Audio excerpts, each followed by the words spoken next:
ஒருவேளை பொருளாதாரமே இல்லாத இருந்தாலும், வாழ்க்கையில ஒரே பிரச்சனையா இருந்தாலும், எல்லாமே உனக்கு எதிர்ப்பா இருந்தாலும் கர்த்தரை சேவிக்க முடியுமா முடியாதா? பஸ்ஸுக்கே காசு இல்லை, கர்த்தரை வந்து சேவிக்க முடியுமா முடியாதா? அன்பு இருந்தால் நடந்து வந்து தேவனை என்ன செய்ய முடியும்?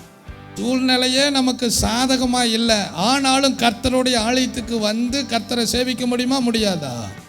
தேவன் மேல அன்பு இல்லைன்னா, தேவனை சேவிக்கணுங்கிற ஆர்வம் இல்லைன்னா, ஒரு மனிதன் தேவனுடைய சமூகத்துக்கு என்ன செய்ய முடியாது? வர சேவிக்க முடியாது. காசு இல்லைனாலும் கர்த்தருடைய சமூகத்துக்கு வர ஒரு மேல அன்பு இருந்துச்சுன்னா நம்மளால வர முடியும்.